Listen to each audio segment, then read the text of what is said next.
S S ಟಿವಿಯಲ್ಲಿ ಜಾಹೀರಾತು ನೀಡಲು ಈ ನಂಬರಿಗೆ ಸಂಪರ್ಕಿಸಿ. ಅಂದ್ರೆ ಕಿರುತೆರೆ ಸ್ಟಾರ್ಟ್ ಆದ ಜರ್ನಿ ಬೆಳ್ಳಿ ತೆರೆ ಕಡೆಗೆ ಸಿನಿಮಾ ಟೈಟಲ್ ಸೂಪರ್ ಹಿಟ್ ಅಂತ ಇಟ್ಕೊಂಡಿದ್ರ ಅದೇ ಗೊತ್ತಾಗ್ತಿದೆ ಸಿನಿಮಾ ಗೆಲುವಿನ ಒಂದು ಮೊದಲ ಮೆಟ್ಲು ತಲುಪಿದಿರಾ? ಎಷ್ಟು ಖುಷಿ ಆಗ್ತದೆ ನಾಯಕ ಆಗ್ತೀರಾ? ಈಗ ಎಷ್ಟೊಂದು 6 ತಿಂಗಳಿಂದ ಅದು ನಾನು ಬಿಗ್ ಬಾಸ್ ಹೋಗ್ಬೇಕಾದ್ರೆ ಡಬ್ಬಿಂಗ್ ಎಲ್ಲ ಮುಗಿಸಿ ಬಿಗ್ ಬಾಸ್ ಮನೋರಂಜನೆಲ್ಲ ರೆಡಿ ಮಾಡಿ ಆಚೆ ಬರೋಕ್ಕೆ ಅಂದ್ಬಿಟ್ಟು ಸರ್ ಕರೆದು ಆಮೇಲೆ ಯಾವುದೇ ಒತ್ತಡ ಕೊಟ್ಟಿಲ್ಲ ಸರ್. ನಿಮಗೆ ಒಂದು 10 ನಿಮಿಷ ಶೂಟಿಂಗ್ ಹೋಗೋದು, ಅದೊಂದು 10 ನಿಮಿಷ ಲೇಟ್ ಆದರೂ ಅಡ್ಜಸ್ಟ್ ಮಾಡ್ಕೊಂಡು ಬೇರೆ ಸೀನ್ ಶೂಟಿಂಗ್ ಮಾಡಿದೆ. ಅಂದರೆ ಆ ಕಂಫರ್ಟ್ ಝೋನು ಡೈರೆಕ್ಟ್ರು ಫಸ್ಟು ಈಗ ಡೈರೆಕ್ಟ್ರ್ ಜೊತೆ ಕೆಲಸ ಮಾಡ್ಬೇಕಂದ್ರೆ ಒಂದು ಇರ್ತದೆ ಗೊತ್ತಾ ಸರ್. ಡೈರೆಕ್ಟ್ರು ಇದು ಅಂತ ಆ ಭಯನೇ ಎಲ್ಲೂ ಕೊಡ್ದೇ ಎಲ್ಲ ಟೀಮ್ ಹುಡುಗರು, ಡೈರೆಕ್ಟ್ರು, ಕ್ಯಾಮ್ರಾಮನ್ಸ್ ಅವರು ಎಲ್ಲರೂ ಅಷ್ಟು ಆರ್ಟಿಸ್ಟ್ಗಳು ಜೊತೆಗೆ ಮಾಡಿದವರು. ಆಮೇಲೆ ನಾಯಕ ನಟ ಅನ್ನೋದಕ್ಕಿಂತ ಒಂದು ಚೆನ್ನಾಗಿರೋದು ಒಂದು ಪಾತ್ರ. ಈಗ ಎಲ್ಲರೂ ಅದೇ ಈಗ ಜರ್ನಿ ಕಥೆ ಆಗಿರೋದು. ಈಗ ನಾಯಕ ನಟರ ನನಗೆ ಭಯ ಆಗ್ತದೆ, ಅಯ್ಯೋ ನಾಯಕ ನಟರ ಜರ್ನಿ ಕಥೆ ಆಗಿರೋದ್ರಿಂದ ಎಲ್ಲರಿಗೆ ಗೌರವ್ ಸರ್, ನಾನು, ಶ್ವೇತಾ ಮೇಡಮ್, ಸಾಧು ಸರ್ ಎಲ್ಲರೂ ಒಂದಲ್ಲ ಒಂದು ಕಥೆಗೆ ನಿಂತು ಸಿನಿಮಾ ಪೂರ್ತಿ ಎಲ್ಲರೂ ಇರ್ತೀವಿ. ಸಿನಿಮಾ ಮಾಡ್ಬೇಕಂತ ಮೊದಲಿಂದ ದೊಡ್ಡ ಆಸೆ ಇತ್ತು, ಅದೆಲ್ಲ ಈಗ ಈಡೇರ್ತಾರೆ. ಹೌದು ಸರ್, ಸಿನಿಮಾ ಮಾಡಬೇಕು ಅಂತ ಆಸೆ ಇರ್ತದೆ.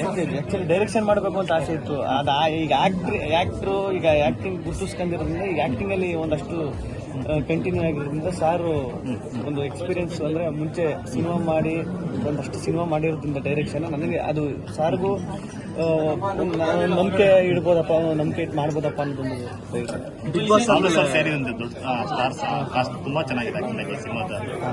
ಅದ್ರ ಬಗ್ಗೆ ಸಾಧು ಸರ್ ಆಕ್ಟ್ ಮಾಡೋದು, ಯಾಕಂದ್ರೆ ಒಂದು ಟೈಮಲ್ಲಿ ಅವರೆಲ್ಲ ನಮ್ಮ ರೋಲ್ ಮಾಡಲ್ ಆಗಿರ್ತಾರೆ ಸಿನಿಮಾ ಅಂತ ಬಂದಾಗ, ಸೊ ಅವ್ರ ಜೊತೆ ನಡೆಸೋದು.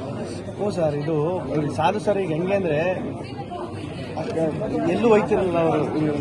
ಶಾರ್ಟ್ ಬೇರೆಯವ್ರು ಇದ್ದಾಗಲೂ ಈಗ ಶಾರ್ಟ್ ಮುಗಿದಿಲ್ಲ ರೆಡಿ ಆಗ್ಬೇಕು ಅಲ್ಲೇ ಕೂತ್ಕೊಂಡು ಚೇರ್ ಹಾಕ ನಮ್ಮೆಲ್ಲ ಕೂರಿಸ್ಕೊಂಡು ಹೇಳೋರು, ಅವ್ರ ಅನುಭವಗಳು ಹೇಳೋರು.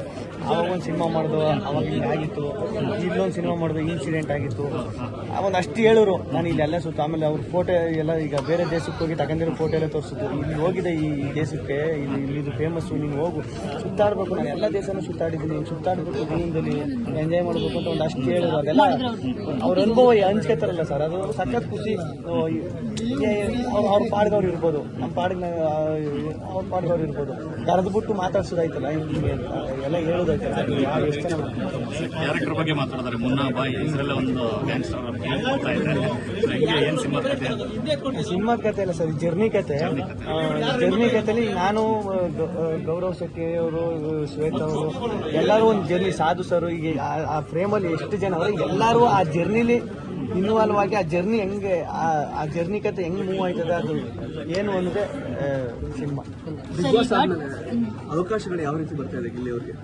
ಗೊತ್ತೈತೆ ಸರ್, ಅದೇ ಒಂದಷ್ಟು ಮಾತುಕತೆ ನಡೀತಾವೆ, ಗೊತ್ತೈತೆ, ಎಲ್ಲ ಆಯ್ತೈತೆ. ಅದೇ ಏನು ಮಾಡಬೇಕು ನೆಕ್ಸ್ಟ್, ಏನು ಆಗಬೇಕು, ಏನು ಮಾಡಬೇಕು ಅನ್ನೋದೇ ಇನ್ನೂ ಬೇಕು. ಇನ್ನೊಂದು ವಾರ 15 ದಿನ ಬೇಕು, ಏನಾರೋ ಒಂದು ಡಿಸಿಷನ್ ತಗೋಬೇಕು. ಯಾವ್ದು ಮೇಡಮ್, ಯಾವುದು? ಅದೇ ಮೇಡಮ್, ಅದೇ ಒಂದಷ್ಟು ಮಾತುಕತೆ ನಡೀತಾವೆ. ಬರ್ತಾ ಇದ್ದೀನಿ ಅಂದ್ರೆ 100% ಅದು ಫೈನಲ್ ಆಗಿಲ್ಲ. ಅದೇ ಈಗ ಮಾತಾಡಕ್ಕೆ ಮಾತುಕತೆ ನಡೀತಾವೆ. ಯಾವ್ದಾದ್ರು ಟ್ರಯಾಂಗಲ್ ಲವ್ ಸ್ಟೋರಿ ಬಂದಿದ್ಯಾ ನಿಮ್ಮನ್ನ ಮತ್ತೆ ಕಾವ್ಯನ ಮತ್ತೆ ರಕ್ಷಿತಾನ ಹಾಕೊಂಡು? ಅವೇ ಜಾಸ್ತಿ ಬರ್ತಾವೆ. ಒಪ್ಕೊಂತೀರಾ ಹೇಗೆ ಅಂತ ಅದೇ ನೋಡ್ಬೇಕಲ್ಲ ಮೇಡಮ್. ಈಗ ಅವರು ನಮ್ದು ಅದು ಏನು ಎತ್ತ ಅಂತ ನೋಡಿ ಒಪ್ಕೋಬೇಕಲ್ಲ. ಈಗ ಅದು ತಪ್ಪಲ್ಲೇ. ಈಗ ಅದು ಈಗ ಶೋ ನೋಡಿ ಇದ್ರಲ್ಲೆಲ್ಲ ನೋಡ್ಬಿಟ್ಟು ಅದೆಲ್ಲ. ಈಗ ನಾನು ಆಚೆ ಬಂದ್ಮೇಲೆ ನಾನು ಹೊಸಿ ಬಿದ್ದು ನಗಡೆಲ್ಲ ಸೂರ್ಯವಂಶದ್ದೆಲ್ಲ ನನ್ನ ರಕ್ಷಿತಾ ಕಾವ್ಯ ಇವ್ರನ್ನೆಲ್ಲ ಸೇರಿಸಿ ಸೂರ್ಯವಂಶ, ಆಮೇಲೆ ಬೃಂದಾವನ ದರ್ಶನ್ ಸರ್ದು ಬೃಂದಾವನ ಸಿನಿಮಾ ಇದೆಯಲ್ಲ, ಅದೆಲ್ಲನೂ ಆ ಮಕನೆಲ್ಲ ಎಡಿಟ್ ಮಾಡಾಕ ಅದು ಓಕೆ, ಅವರೇನು ಮಾಡಿದ್ರು. ನಿಮ್ ಚಾಯ್ಸ್ ಹೇಳಿ. ಹಂಗಾದ್ರೆ ಬೃಂದಾವನ ಸಿನಿಮಾದಲ್ಲಿ ಇಬ್ರು ಒಪ್ಕೋತಾರೆ, ಹೀರೋ ದರ್ಶನ್ ಅವರು.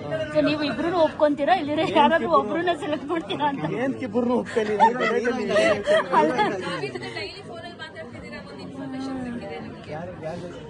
ಅಲ್ಲ, ನಿಮ್ ಜೊತೆನೂ ಮಾತಾಡಿದೀನಿ. ನೀವು ಎಷ್ಟು ಇವಾಗ ಇದು ಜಾತ್ರೆಗಳಲ್ಲಿ ಈ ತೋಲು ಬೊಂಬೆ ಅದಕ್ಕೆಲ್ಲ ನಿಮ್ಮಿಬ್ಬರನ್ನ ಜೋಡಿ ಮಾಡ್ತಿದ್ದಾರೆ. ಕಾವ್ಯ ಮತ್ತೆ ನಿಮ್ಮನ್ನ ಗಿಲ್ಲಿ ಅವ್ರನ್ನ ಮಾಡ್ಬಿಟ್ಟು ಓಡಿಸ್ತಿದಾರಲ್ಲ ಈ ಜಾತ್ರೆಗಳಲ್ಲಿ. ಸೊ ಏನ್ ಅನ್ಸುತ್ತೆ ಅದನ್ನೆಲ್ಲ ನೋಡ್ದಾಗ? ಅದು ನೋಡಿದೆ, ಸಖತ್ ಖುಷಿ ಆಯ್ತು. ಈಗ ನಾನು ಆಚೆಗೆ ಬಂದಾಗ್ಲೂ ಒಂದು ಅನ್ಕೊಂಡಿದ್ದೆ, ಬಿಡಪ್ಪ ಒಂದು ವಾರ ಅಂದ್ರೆ ಗೆದ್ದವನಿ ಆಚೆ ಬಂದೈತೆ, ಬಿಗ್ ಬಾಸ್ ಮುಗಿ ಈಗ ತಾನೇ ಆಗೈತಲ್ಲ, ಒಂದು ವಾರ ಇರ್ತದೆ ಈ ಬಿಸಿ ಎಲ್ಲ, ಆಮೇಲೆ ಎಲ್ಲ ಮಾಮೂಲಿ ನಾರ್ಮಲ್ ಆಯ್ತದೆ, ನಾನು ಆರಾಮಾಗಿ ಇರ್ಬೋದು ಓಡಾಡ್ಕೊಂಡು. ಅಂತ. ಅದು ನೋಡಿ ಒಂದು 15-20 ದಿನ ಆದ್ರೂ ಎಲ್ಲಾರು ಒಂದ್ ಕಡೆ ಏನಾರು ಒಂದ್ ಆಯ್ತಾ ಇರ್ತದೆ. ಈಗ ನೀವು ಹೇಳಿದ್ರಲ್ಲ ಓಡಿಸೋದು, ಎತ್ತುಗಳ ಮೇಲೆ ಕಟ್ಕೊಂಡು ಜಾತ್ರೆಲೆಲ್ಲ ಇದು ಮಾಡೋದು, ಬೊಂಬೆಗಳು ಕಟ್ಕೊಂಡು ಓಡಿಸೋದು ಅಂತ, ಅದು ನಿಜವೂ ಸಖತ್ ಖುಷಿ ಆಗ್ತದೆ. ಅಯ್ಯೋ ಇನ್ನೂ ಆಯ್ತಲ್ಲಪ್ಪ. ಸರಿ, ಇವಾಗ ಈ ಟೈಮ್ ಅನ್ನೋದನ್ನ ಎಷ್ಟು ನಂಬ್ತೀರಾ? ಬಿಕಾಸ್ ನೀವು ಸೂಪರ್ ಹಿಟ್ ಸಿನಿಮಾ ಮಾಡ್ಬಿಟ್ಟು ಹೋದ್ರಿ, ಬಿಗ್ ಬಾಸ್ ಕೂಡ ಸೂಪರ್ ಹಿಟ್ ಆಯ್ತು, ಜೊತೆಗೆ ಇಲ್ಲಿ ನೀವು ಕೂಡ ಲೀಡ್ ಅಲ್ಲಿ ಆಕ್ಟ್ ಮಾಡಿರುವಂತದ್ದು, ಇದೆಲ್ಲ ನೋಡ್ತಿದ್ರೆ ಎಲ್ಲೋ ಒಂದ್ ಕಡೆ ಕೋಇನ್ಸಿಡೆನ್ಸ್, ಇದೆಲ್ಲ ಗಿಲ್ಲಿ ಹೆಸರು ಬರ್ದಿಟ್ಟಿದೆ ಆಲ್ರೆಡಿ ಅಂತ ಅನ್ಸುತ್ತೆ. ಸೊ ಅದನ್ನ ಯಾವ ತರ ನಂಬ್ತೀರಾ ನೀವು? ಟೈಮ್ ನ ಯಾವ ತರ ನಂಬ್ತೀರಾ? ಅದೇ ಮೇಡಮ್, ನಾನು ಎಲ್ಲೋದ್ರು ಅದೇ ಹೇಳ್ತೀನಿ. ಈಗ ನನ್ನಿಂದ ಆಗ್ಬಿಡ್ತು, ನಾನ್ ಮಾಡ್ಬಿಟ್ಟೆ, ಇವನೇ ಅದೆಲ್ಲ ಅದು ಟೈಮಿಗೆ ಸಿಗೋ ಜನ ಎಲ್ಲ ತುಂಬಾ ಮ್ಯಾಟರ್ ಆಯ್ತದೆ. ಅದು ಟೈಮು ಈಗ ಕೆಲವೊಂದು ನಾನು ಅನ್ಕೊಂಡ್ರೆ ಇದಾಗಿದ್ರೆ ಹೆಂಗಿರೋದು, ಈಗ ನಮ್ಮ ಲೈಫಲ್ಲಿ ಒಂದು ಅನ್ಕೊಂಡಿರ್ತೀವಿ ಗೊತ್ತಾ, ಹಿಂಗಾದ್ರೆ ಹೆಂಗಿರ್ತದೆ. ಈಗ ನಾ ಸುಮ್ಮನೆ ಈಗ ಏನೋ 100 ಕೋಟಿ ದುಡ್ಡು ಸಿಕ್ಬಿಟ್ರೆ ಹೆಂಗಿರ್ತದೆ ಅಂತ ಅನ್ಕೊಂಡಿರ್ತೀವಿ ನೋಡ್ರಿ, ಸಿಕ್ಬಿಟ್ರೆ ಹೆಂಗಿರ್ತದೆ ಹೇಳಿ ಸಡನ್ ಆಗಿ. ಅದು ಈಗ ನಾನು ಕೆಲವೊಂದು 3-4 ಇನ್ಸಿಡೆಂಟ್ ಹಂಗೆ ಹಿಂಗಾದ್ರೆ ಹೆಂಗಿರ್ತದೆ ಅಂತ ನಾನು ಊರಲ್ಲಿದ್ದಾಗ ಅನ್ಕವೆ. ಮನೆಯಲ್ಲೆಲ್ಲ ನಾನು ಕಾಲೇಜ್ ಹೋಗ್ತಿದ್ದಲ್ಲ ಆ ಟೈಮಲ್ಲಿ ಸತೀಶ್ ಅಣ್ಣ, ನಮ್ಮ ನಿನ್ನ ಸತೀಶ್ ಅಣ್ಣ ಅವ್ರದ್ದು ಸಿನಿಮಾ ಬ್ಯಾನರ್ಗಳೆಲ್ಲ ಹಾಕಿದ್ರು ನಮ್ಮೂರು ಹಬ್ಬಕ್ಕೆ ಕರಿಕೆ. ಒಂದು ಟೈಮಲ್ಲಿ ನಮ್ಮ ಬ್ಯಾನರಿಗೆ ಬಂದ್ಬಿಟ್ಟು ಹೆಂಗಿರ್ತದೆ ಅಂತ ನೋಡ್ರಿ. ಊರು ಇಡೀ ಕರ್ನಾಟಕ ತುಂಬ ಬ್ಯಾನರ್ ಹಾಕುವ ಅದು ಎಲ್ಲೋ ಒಂದು ಟೈಮಲ್ಲಿ ಹಂಗೆ ಆಗ್ಬಿಟ್ಟಾಗ ಅದು ನಂಬೇಕಾ ಬಿಡ್ಬೇಕಾ, ಏನಪ್ಪ ಇದು ನಡೀತಾ ಇದೆ.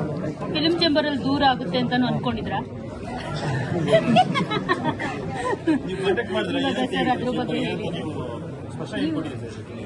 ದೂರ ಅಂದ್ರೆ ಆ ಸಿನಿಮಾದಲ್ಲಿ ನನ್ನ ಪಾತ್ರಕ್ಕೆ ನಾನು ಏನು ಪಾತ್ರ ಮಾಡಿದ್ದೀನಿ ಅದಕ್ಕೆ ಎಷ್ಟು ನನ್ನ ಕೈಲಿ ಎಷ್ಟು ಪ್ರಮೋಷನ್ ಮಾಡಬೇಕು ಅಷ್ಟು ಮಾಡಿದ್ದೀನಿ.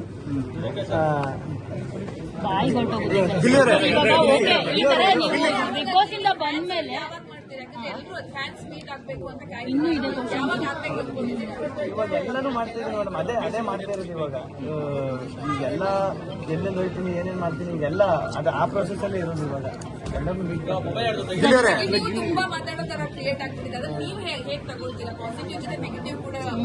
ಸೊ ನೆಗೆಟಿವ್ ಸರ್, ಈಗ ಬಿಗ್ ಬಾಸ್ ಈ ಫೇಮ್ ಸಿಕ್ಕದಾದ್ಮೇಲೆ ಈ ತರದ್ ಕಾಮನ್ ಪಾಸಿಟಿವ್ ಇರುತ್ತೆ, ನೆಗೆಟಿವಿಟಿನೂ ಇರುತ್ತೆ. ಸೊ ಇದನ್ನೆಲ್ಲ ಫೇಸ್ ಮಾಡೋದಕ್ಕೆ ಯಾವ ತರ ಸಿದ್ಧ ಆಗಿದ್ದೀರಾ ನೀವು ಅಂತ? ಇಲ್ಲ ಮೇಡಮ್, ಈಗ ನಾನು ಈಗ ಪಾಸಿಟಿವ್ ಆಗಿ 4 ಜನ ಚೆನ್ನಾಗಿ ಮಾತಾಡ್ತಾರೆ, ಪ್ರೀತಿ ತೋರಿಸ್ತಾರೆ, ಇದನ್ನೆಲ್ಲ ತಗೊಂಡು ನಾನು ಖುಷಿ ಪಡೋಕೆ ರೆಡಿ ಇದ್ಮೇಲೆ ನಾನು ಯಾರೋ ನೆಗೆಟಿವ್ ಮಾಡಿ ಬೈತಾರೆ, ಏನು ಹೇಳ್ತಾರೆ, ಅದನ್ನು ತಗೋಕೆ ರೆಡಿ ಇರಬೇಕು. ಈಗ ಯಾರು ಗೊತ್ತು ಅದೇ ಕರೆಕ್ಟ್ ಆಗಿರ್ಬೋದಲ್ಲ. ಸರಿ ಆಯ್ತು. ಈಗ ನಾನು ಏನು ಒಂದು 20-25 ವರ್ಷ ಇಂಡಸ್ಟ್ರಿಲಿ ಇದ್ದು ಇದನ್ನೆಲ್ಲ 25 ವರ್ಷ ಕ್ಯಾರಿ ಮಾಡ್ಕೊಂಡು ನನಗೂ ಹೊಸ್ತಲ್ವ ಮೇಡಮ್ ಇದೆಲ್ಲ, ಈ ನೇಮು, ಈ ಫೇಮು, ಇದು ಪ್ರೀತಿ, ಇಷ್ಟು ಜನ ಇದೆಲ್ಲ ಹೊಸ್ತಲ್ವಾ.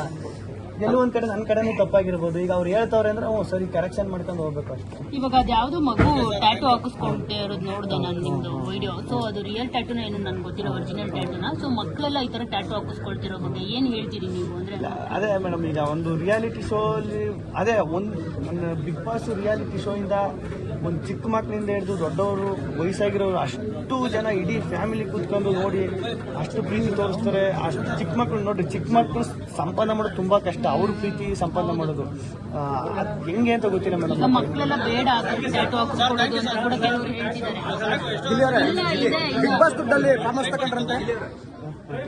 ಸರ್ ಅದೇ ಈಗ ಮಕ್ಕಳೆಲ್ಲ ಹಾಕಿಸ್ಕೋಬಾರ್ದು ಟ್ಯಾಟು ಅಂತ. SS ಟಿವಿ ಸಿನಿಮಾ ಜಗತ್ತಿನ ಕ್ಷಣ ಕ್ಷಣದ ಸುದ್ದಿಯೊಂದಿಗೆ.